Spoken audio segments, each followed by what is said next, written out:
غلطی کرنے والے سے معافی مانگنے کے باوجود ناراض رہنا کیسا ہے؟ بنیادی اعتبار سے حکم تو یہ ہے کہ جس نے معافی مانگی اس کو معاف کر دیا جائے، لیکن بسا اوقات ہوتا یہ ہے کہ یا تو معافی مانگنے والے کا جو طرز ہوتا ہے وہ ٹھیک نہیں ہوتا، اس کا انداز ٹھیک نہیں ہوتا، وہ ایک رسمی طور پر معافی مانگ رہا ہوتا ہے، تو اس کی وجہ سے جس کو تکلیف پہنچی ہوتی ہے اس کے دل سے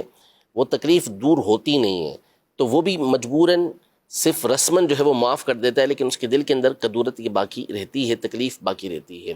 تو معافی مانگنے والے کو بھی چاہیے کہ واقعی اس انداز میں معافی مانگے کہ جس سے سامنے والے کو لگے کہ یہ اپنے فعل کے اوپر، اپنے کام کے اوپر نادم ہوا ہے۔ نمبر دو، جو بعض اوقات معافی تو کر دے گا، سامنے والا نادم ہو کے معافی مانگ رہا ہے، لیکن اس نے تکلیف اس درجے کی پہنچائی ہے کہ جس کو تکلیف پہنچی ہے وہ معاف کر رہا ہے، جو اس کے بس کے اندر تھی، بس کی بات تھی اس کی، وہ جو کر سکتا تھا، لیکن جو تکلیف اسے پہنچی ہے اس کی طرف سے وہ ایسی ہوتی ہے کہ دل سے وہ چیز نکلتی نہیں ہے،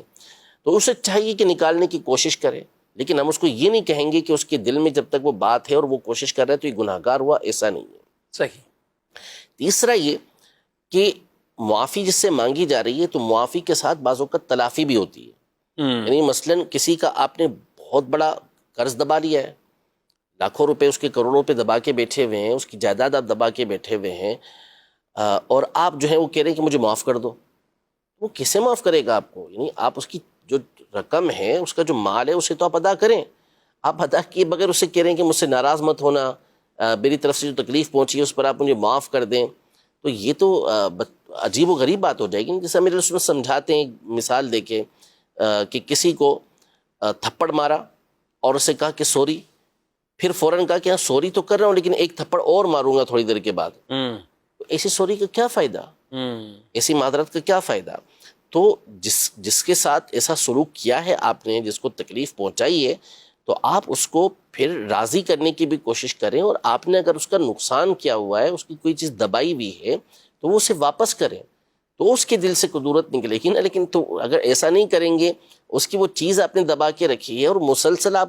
ظالمانہ انداز ہی اختیار کر رہے ہیں، پھر آپ کہیں کہ وہ آپ کو زبانی کہنے پر معاف کر دے، تو ایسا کیسے ہو سکتا ہے؟ ایسا نہیں ہوگا۔ اچھا، تو پھر ان آپ نے چیزوں کا لحاظ ضروری ہے۔ جو پیسوں کا کہا، ایک تو ہے پیسے یا اس طرح کے حق،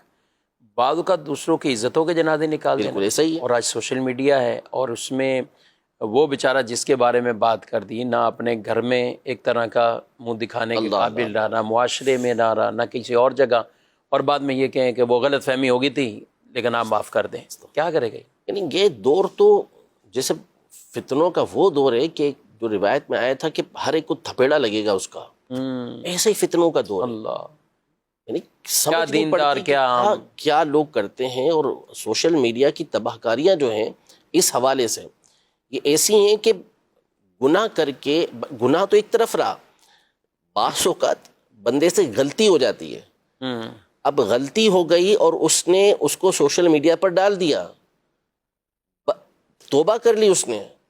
دوبارہ وہی پھر اس کی ویڈیو چل رہی ہوتی ہے، اب یہ قصور اس کا اپنا تھا جس نے ایسا کیا۔ اب جیسے مثال کے طور پہ ایک شخص نے کوئی بات بیان کی کہ یہ یوں نہیں یوں ہے، اس نے ہوشیاری کی اپنے طور پر اور ایک بات بیان کرنے کی کوشش کی جو تھی غلط لیکن تھی انوکھی، ساری دنیا جو کر رہی تھی اس کا الٹ اس نے بتا دیا، اب وہ پھیل گئی ہر طرف، اب اس کو توجہ دلائی کہ بھئی تم نے غلط کر دیا ہے، اس نے دوبارہ ویڈیو بنائی اور کہا کہ وہ مجھ سے غلطی ہو گئی تھی،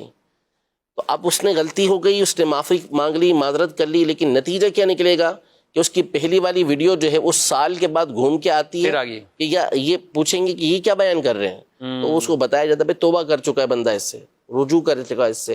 تو اس لیے سوشل میڈیا پر کوئی چیز ڈالتے ہوئے اب ایک مرتبہ نہیں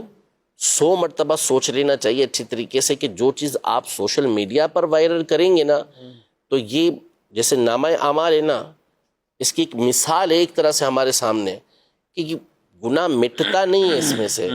چلتا ہی رہتا ہے، پھر چلتا ہی رہتا ہے، تو اس لیے لحاظ بہت کریں، اور پھر اس کے بعد دوسروں کی عزت کو سوشل میڈیا پر اچھالنا یہ بہت خطرناک عمل ہے، بہت خطرناک عمل ہے کہ آپ کسی سنی صحیح العقیدہ کو اگر بدنام کر دیتے ہیں سوشل میڈیا کے اوپر، اور پھر وہ آپ کا جو پیغام اس پر مسلسل چلتا رہتا ہے تو اس کے نتائج قیامت کے دن بہت خطرناک ہوں گے. کیسے اللہ پاک کی بارگاہ کے اندر آپ جواب دے پائیں گے؟ یہ بڑی آزمائش والی بات ہے.